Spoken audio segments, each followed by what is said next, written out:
On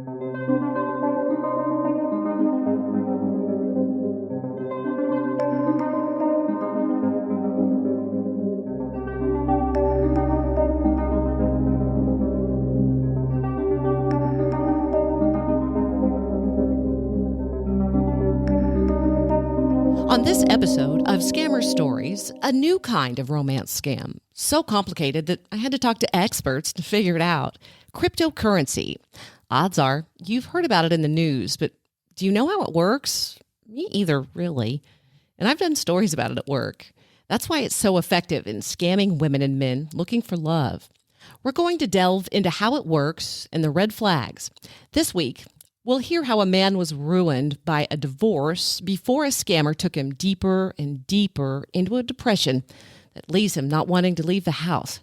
He's still recovering, but fortunately, this victim has a very strong group of friends who are looking out for his well-being. One of those friends we'll call Thelma. I'll explain cryptocurrency more in a bit. First, here's Thelma. She's Australian, so listen carefully. Tell me when this all got started with you and it's your buddy, right? Your friend? Yeah, my friend. So earlier in 2022, I think it was about March or April, my friend who had just gone through a really difficult divorce, his wife had taken pretty much everything that she could and left him pretty much high and dry, and there were kids involved as well, and then suffered a breakdown of his first relationship after that divorce, was talking about it on a chat room for people who were suffering with that type of thing. He was contacted by a girl who seemed really empathetic. She was really hot. And they started talking, and he was super excited about it. So he was like sending everyone photos of her, and he was like, this is the most stressed photo I've got. So Thelma's friend is grieving after a difficult divorce. First problem that makes him an easy target. He meets a woman in a chat room and says he's feeling better, but it didn't take long before Thelma and her friends started to notice red flags. And she was like wearing a T-shirt and underwear. So there was a red flag right away. And pretty much everyone was telling him, and he just didn't want to hear it because obviously he was in that position. Yeah. And it was really hard, I guess, for all of us because we were trying to say, hey, you really need to be careful here, mate. But he was just so, I guess, vulnerable at that point that he wanted to believe that this very pretty Brazilian girl was into him. This guy is not a dumb guy. Like, he's a senior manager in a lot of companies, and he just fell for it really easily. And it was very upsetting for all of us. He was open to suggestions that it was a bit fake for the first kind of couple of weeks. But then after that, he just kind of got angry at any of us for suggesting it. And she sounded like she was listening to his concerns, but obviously I don't think she really was. And she did things like she photoshopped a picture of them together. So like she photoshopped his ex-wife out and put her face, which was actually a porn star. Wait. Yeah, I know, right? So many takeaways there. Okay. I know, right? But she sent it to his home address. So, like, she managed to get his home address out of him. She got a friend to send it, is how that all worked. It made him think that she was real because she managed to send it from a company in the US as well. It validated her story as well for him. And so the thing with Australia is that we don't have a lot, at least until recently, we didn't have a lot of online shopping options. So there's a lot of places in the US that I will actually just send straight to us. So like picture framing companies and all kinds of things will just send straight to Australia. So it's really easy actually to do that kind of thing. Unfortunately, to poor vulnerable Australians, we're very easy to scam because we were starting to get really suspicious the second that he started to tell us the story that she was giving him, because I worked in and around cybersecurity for a lot of my career, but like she was giving him sub stories about her business and equipment getting caught up, and then issues with immigration, and she was actually giving him the wrong names of departments that were chasing her. So it was just really, I guess, stressful for us trying to be like, stop, don't send her money, don't do anything, please. Thelma and her friends took to the internet like we all do to try and bust the scammer and once and for all convince their friend. So we did a reverse search on Google a couple of times and didn't find anything. But then we found a different reverse image search site, and we managed to find out that she was a pornography star called Nina North. So we shared that information with him, but even when he knew that information, he still kept going. He was just saying that maybe she was the porn star, like he thought maybe that she was the one who was uploading those images. So yeah, it was just very, he was in hook, line and sinker, like, yeah. During all the immigration troubles that she was making up as well, she provided him with really fake government documents. And we've got some friends who are actually in immigration, and you Google fake border control documents, and literally the document that she'd given him was the third option in Google Images. So it was pretty obvious they were fake, but he was still not listening. And I think it was just because he wanted it so badly to be true. And whenever he was going back to her about all of this, she'd give him 10,000 excuses as to why we were finding the things we were finding and what was going on. Eventually, though, the thing that got it, he gave her about 60,000. So he'd borrowed money off friends and family, his ex-wife even. He'd taken out a massive loan with a payday loan company, so they've got interest rates that are insane. So I think he was paying something like 30% interest. And so he came around to my house, and we were sitting down trying to work it all out. I said, look, I know you don't believe me that she's a scammer, but can we try something? So this is really technical, but just think of it as an address. And it was a genius move. And so we used something that's called Grabify. And we took a screenshot of him not being able to log into his Bitbucket, so like a cryptocurrency site. And we sent the screenshot, but we made it so that Grabify would try and take her IP address and location while she was looking at that. I was really proud of myself because it actually showed that she was in Nigeria. And so that's what really turned it around, and he started believing what we were saying. But then obviously at that point, he realized that he'd given away $60,000 to someone who wasn't who they said they were. So what was his reaction in that moment? He looked like he wanted to crawl into the corner and die. He also went into a massive depression spiral.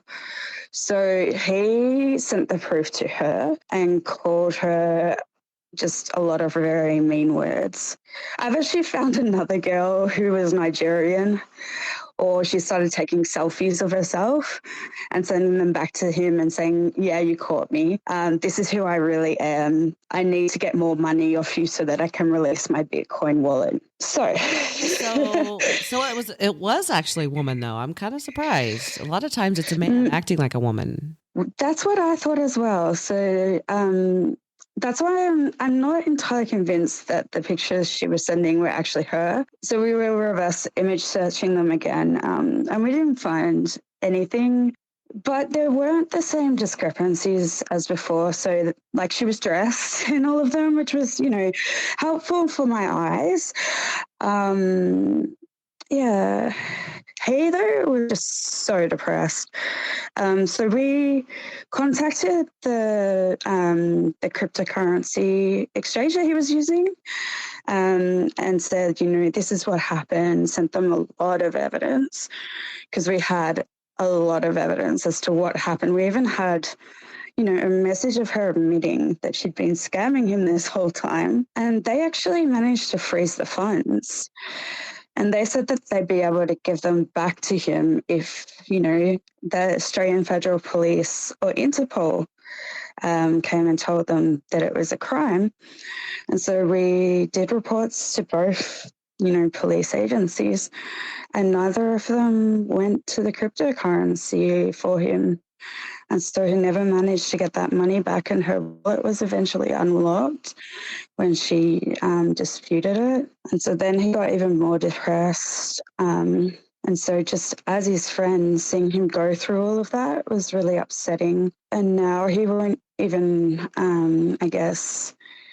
foster the idea of trying to do anything about it. It's just like he's accepted that he's lost that 60,000, and that's just something that he has to live with, and it's his fault for being a sucker.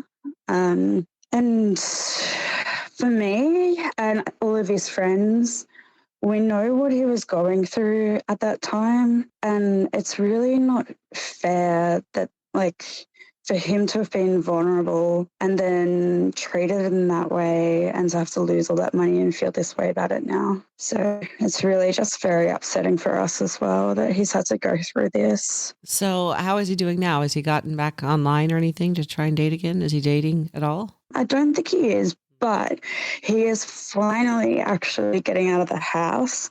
So that's amazing. It's been a number of months since he's been able to, get out and about or anything. And, he's going out and playing sports and being social and going to parties and all kinds of things. So that's been really good to see. That wasn't because of the pandemic. That was because of the depression. Yeah, that was just the depression. We haven't been in lockdown for a really long time now. So a little funny side note. Remember when Thelma said they didn't have much online shopping until now? Well, we had to stop the interview 5 times because deliveries kept showing up at her door. She felt horrible, but I thought it was hysterical. So even more reason that I want to visit Australia now. One sec. Hey, could you please just leave it in the mail room? I don't know why everyone is delivering parcels right at this exact second. I'm not addicted to shopping sites or anything. You're talking about doing online shopping. Oh, we didn't get a whole lot of online shopping in Australia. I swear to God, I haven't ordered 7,000 individual things off Amazon. We don't even have many online shops in Australia. That's funny. We don't have online shopping here. I must seem like some kind of crazy person now. Okay, so but he's doing better and he's getting out and about. Do you guys even talk about it much anymore? No, we don't. So he just won't talk about it. So I messaged him saying that I was going to come talk to you today, and he just sent me a thumbs up. Well, that's a good sign, though. At least he wasn't irritated or angry. Yeah. So I told him the reason why I wanted to, talk to people about it and share the story. And that's essentially so that people understand the signs and what to look out for when someone else is going through this and, ways that they can try and help. Yeah, and we had a long conversation about it then. But since then, he's gone through the whole, I don't want to. Now, Mars the dog. Sometimes doing a podcast interview just gets in the way of life. Now my dog's barking. Hey, Mars, it's okay, mate. Hey, does anyone have this happen? Is it just cursed? Hey. He thinks he's a big dog who can protect me, but he really isn't. Okay, so you said that you wanted to make sure people knew the signs. So what were the signs you think, the biggest red flags now looking back? Well, so for me, the first one was definitely that the only kind of photos that he was getting from her were half naked and that they were coming so quickly into their conversations as well. There were also little things I was pretty sure that they weren't always the same girl. So, like, her nose would be a different shape in some of the photos. They looked similar, but not exactly the same. So the scammer didn't recognize that he or she was using a different woman. No, I don't think so. Or maybe they assumed that we would just think all Brazilian women look the same, which is just so incredibly short-sighted. That was an easy pickup for me. But he didn't notice. No, but I think he was just so caught up in being excited that someone was paying attention to him after everything that had gone on. Well, and he wasn't looking at the nose. No, he's definitely not paying attention to her nose. That was the only place I could look. So the other really big red flag was having a sob story very early on in their conversation. And so by a sob story, sorry, that's probably Australian slang, I mean something that is going on in their life that's difficult, that they, ask for your help with. And it might not necessarily be they're asking for money at this point, but it was, for this person, it was that their grandmother was unwell in a part of Brazil. So I think that was to try and solidify the fact that they were from Brazil. Sadly for them, I knew doctors in that area of Brazil.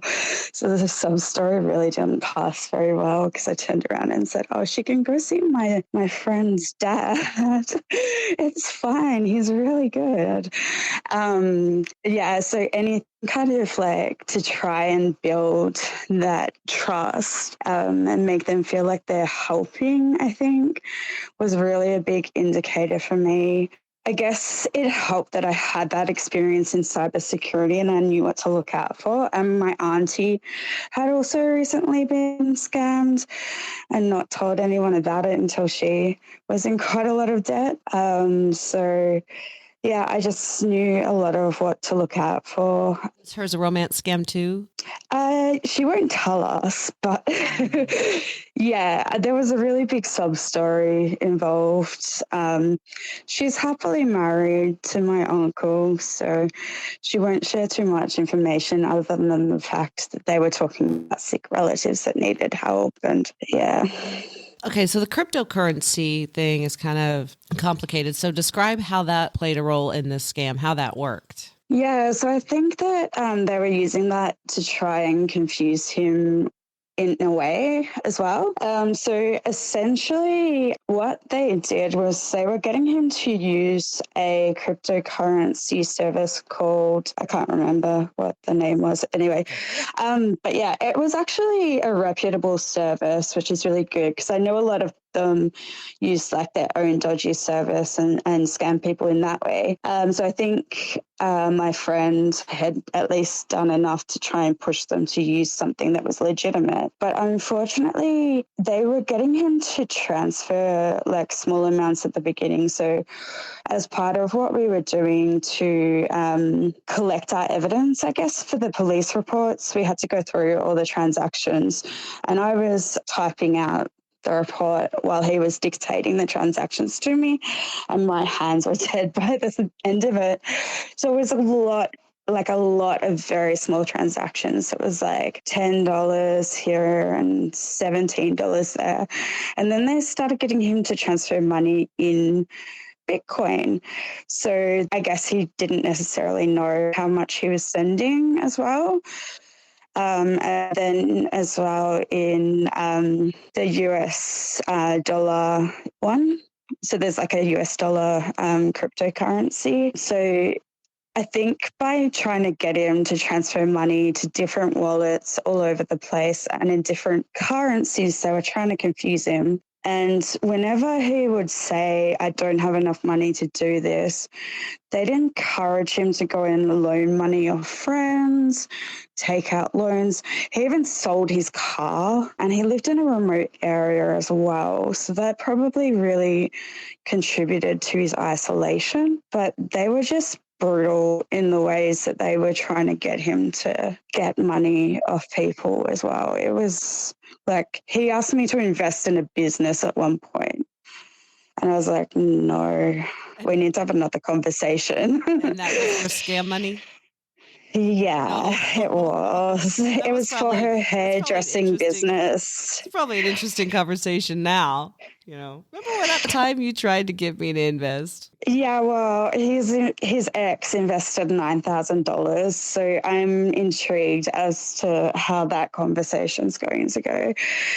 So yeah, he also says things about his children hating him now and all kinds of stuff. So I'm really concerned that it's to do with the scammer because it's only been during that time period. Like they had a lot of contact before that, and just the massive effect that they've managed to have on his life is just insane. Like, sure, there's the financial effect, but you can always get money back. There's all the friends and the people around you that you kind of annoy, and alienate, and especially if you're borrowing money off them. According to the Federal Trade Commission, a growing trend in 2021 was scammers using romance as a hook to lure people into bogus investments, especially cryptocurrency. People are led to believe their new online companion is a successful investor who before long casually offers investment advice. These so-called investment opportunities often involve foreign exchange trading or cryptocurrency. And when people follow this investment advice, they wind up losing all of the money they invest. In fact, the largest reported losses to romance scams were paid in cryptocurrency, $139 million last year alone. Still, gift cards are the biggest loser to date, but that may change with the recent news coverage on crypto.